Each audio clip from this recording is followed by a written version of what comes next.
Regular GST और tax update के लिए इस चैनल को सब्सक्राइब करें। फ्रेंड्स, आप टीडीएस, इनकम टैक्स, जीएसटी और अकाउंटिंग सॉफ्टवेयर ऑडिट ट्रेल के साथ कंप्लायंस आसानी से कर सकते हैं। इन सॉफ्टवेयर के डेमो देखने के लिए आप हमें मोबाइल नंबर के साथ ईमेल कर दीजिए taxil@gmail.com पर। नमस्कार दोस्तों, जीएसटी पोर्टल पर कुछ नए फीचर इनेबल किए गए हैं जिसके बारे में कि हम इस न्यूज़ में डिस्कशन करेंगे।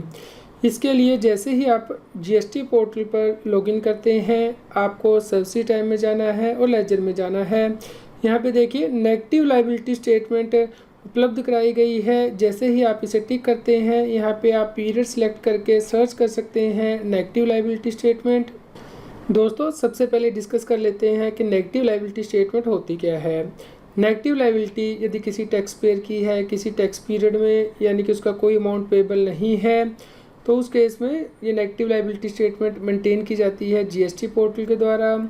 जो भी अमाउंट नेगेटिव लायबिलिटी स्टेटमेंट में होगा वो ऑटोमेटिकली एडजस्ट कर लिया जाएगा नेक्स्ट टैक्स पीरियड में जब आपकी लायबिलिटी बनेगी।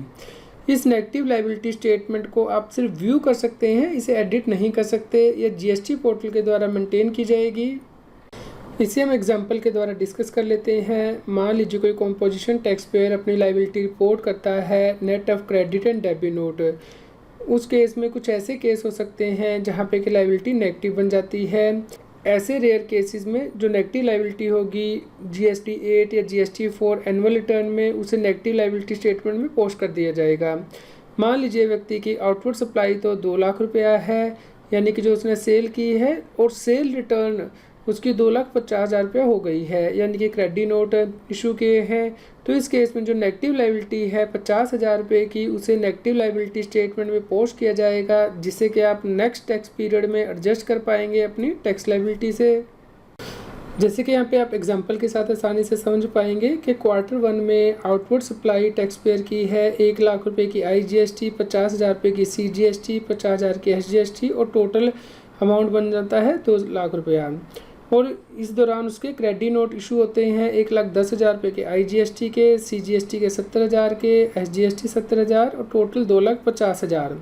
तो यहाँ पे नेगेटिव लायबिलिटी आ गई है, यानी कि 1 लाख में से 1,10,000 लेस करके और 50,000 में से 70,000 रुपया कम करके और 50,000 में से 70,000 रुपया कम करके, यानी कि टोटल 50,000 की नेगेटिव लायबिलिटी आ गई है।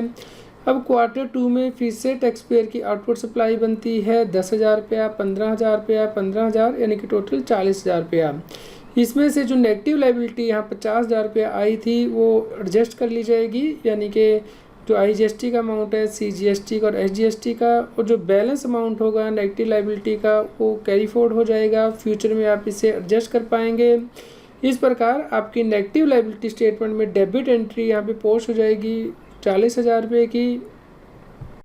नेगेटिव लायबिलिटी स्टेटमेंट किन टैक्स पेयर के लिए मेंटेन की गई है? अभी तक सिर्फ कॉम्पोजिशन टैक्स पेयर के लिए ही negative liability statement GST portal पर उपलब्ध कराई गई है।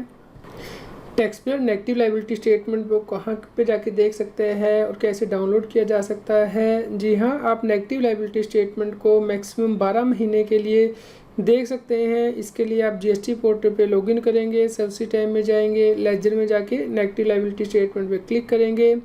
आप इसे CSV फॉर्मेट में डाउनलोड कर सकते हैं। इसके लिए डाउनलोड CSV का बटन दिया गया है।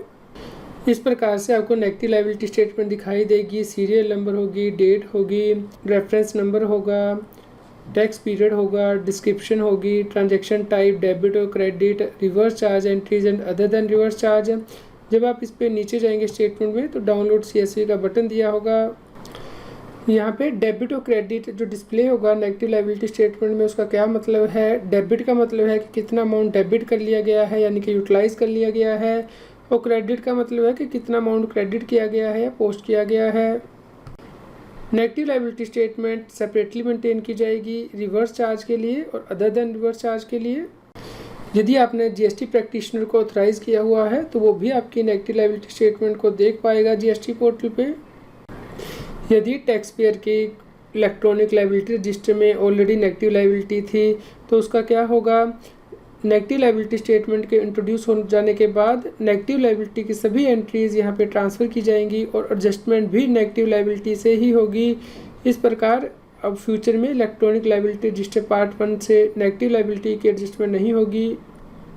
यदि किसी टैक्स पेयर की एक स्टेटमेंट में या फिर रिटर्न में नेगेटिव लायबिलिटी है, क्या वो दूसरी स्टेटमेंट या रिटर्न से उसे एडजस्ट कर सकता है? जी हाँ, आप ऐसा कर पाएंगे। मान लीजिए आपकी CMP 8 में नेगेटिव लायबिलिटी है और जब आप GSTR 4 फाइल करेंगे ईयर एंड के बाद उसमें आपकी लायबिलिटी बन जाती है, तो आप नेगेटिव लायबिलिटी से उसे एडजस्ट कर पाएंगे। यहाँ पे आपको ध्यान रखना है कि यदि आपकी नेगेटिव लायबिलिटी है तो आप उसे नॉन रिटर्न लायबिलिटी से एडजस्ट नहीं कर सकते, यानी कि CMP 8 या GSTR 4 की जो रिटर्न है उनके साथ ही आप ये एडजस्ट कर पाएंगे और नॉन रिटर्न लायबिलिटी से एडजस्ट नहीं कर सकते। यदि किसी टैक्स पेयर का बैलेंस पड़ा हुआ है नेगेटिव लायबिलिटी स्टेटमेंट में, क्या वो उसे बिना यूज़ किए हुए अमाउंट को पे कर सकता है? जी नहीं, पहले उसे ये अमाउंट यूज़ करना होगा नेगेटिव लायबिलिटी स्टेटमेंट से, उसके बाद ही वो पेमेंट कर सकता है इलेक्ट्रॉनिक कैश लेजर के द्वारा। यदि नेगेटिव लायबिलिटी किसी एक हेड के अंतर्गत पड़ी हुई है GST पोर्टल पे, क्या उसे दूसरे हेड के अगेंस्ट एडजस्ट किया जा सकता है? जी नहीं, जो नेगेटिव लायबिलिटी होगी वो एक मेजर हेड की आप दूसरे मेजर हेड से एडजस्ट नहीं कर पाएंगे। जैसे कि IGST की लायबिलिटी आपको IGST से ही एडजस्ट करनी है। इसके अलावा GST पोर्टल पे एक और फीचर उपलब्ध हुआ है, वो है सब्सिडी टैब के अंतर्गत आपको जाना है, लेजर पे जाना है। यहाँ पे मिसलेनियस स्टेटमेंट का फीचर उपलब्ध है। यदि आपको नहीं दिखाई दे रहा है तो पहले आप नेगेटिव लायबिलिटी स्टेटमेंट पे क्लिक कर लीजिए, उसके बाद दोबारा से इस टैब में जाके आप लेजर में जाएंगे तो मिसलेनियस स्टेटमेंट आपको उपलब्ध हो जाएगी। इसके अंतर्गत दो ऑप्शन उपलब्ध कराए गए हैं, एक है एडवांस टैक्स स्टेटमेंट और दूसरा है provisional tax credit statement. Friends, यदि आपने एक्सेस टैक्स पे कर दिया है कैश लेजर में तो आप एडवांस टैक्स स्टेटमेंट में वो अमाउंट देख पाएंगे और उसे फ्यूचर में अपनी टैक्स लायबिलिटी से एडजस्ट कर पाएंगे। इसके लिए GST पोर्टल के द्वारा जैसे ही कोई नई एडवाइजरी जारी कर दी जाएगी उसके बारे में हम आपको इन्फॉर्म करेंगे। फ्रेंड्स, दूसरा ऑप्शन है यहाँ पे प्रोविजनल टैक्स क्रेडिट स्टेटमेंट का, यानी कि जो भी आप टैक्स क्रेडिट क्लेम कर रहे हैं, यदि आपके सप्लायर ने इनवॉइस अपलोड नहीं की है और आपने उसका क्रेडिट ले लिया है तो आपको इस स्टेटमेंट के अंतर्गत वो अमाउंट दिखाई देगा। इसके लिए भी जैसे ही GST पोर्टल के द्वारा कोई नई एडवाइजरी जारी की जाएगी उसके बारे में हम आपको इन्फॉर्म करेंगे। उम्मीद करते हैं दोस्तों आपके लिए यह न्यूज़ यूज़फुल रही होगी। कृपया लाइक कीजिए और शेयर कीजिए ताकि सभी लोगों तक ये जानकारी पहुंच पाए और वो GST की कंप्लायंस कर पाएँ। तो फ्रेंड्स, GST एक्ट के अंतर्गत RCM की क्या प्रोविज़न है, इस पर मेरे द्वारा लिखी गई नई बुक मार्केट में लॉन्च हो गई है, reverse charge mechanism under GST 2021 edition by Bharat publication. Friends, आप GST और इनकम टैक्स पर high court, ITAT, supreme court की जजमेंट को डाउनलोड कर सकते हैं। इनका लिंक इस न्यूज़ की वीडियो डिस्क्रिप्शन में भी दिया गया है। आप हमें Telegram app CA Satbir Singh टैक्सील पर ज्वाइन कर सकते हैं ताकि आप GST और इनकम टैक्स के रेगुलर अपडेट अपने मोबाइल पर ही प्राप्त कर सकें।